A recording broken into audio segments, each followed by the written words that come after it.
Morning social media परिवार. तर आज आपण पोहे बनवणार आहोत. हे पोह्याचे सगळे साहित्य करून ठेवलेलं आहे. इथे पोह्याची तयारी होणार आहे, इथे चहा होणार आहे, इथे दूध गरम होते. ओके, चहामध्ये ही चायपत्ती, 1 चम्मच साखर. पोह्यासाठी थोडेसे शेंगदाणे भाजून घेऊया. शेंगदाणे खूप आरोग्यदायी असतात आणि हे गरिबांचे बदाम आहेत, प्रोटीन आहे.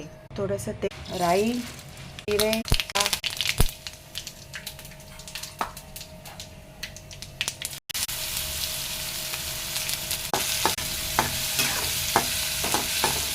सोबत आपला चहा सुद्धा बघा मस्तपैकी छान उकळलेला आहे. त्याच्यात दूध टाकूया,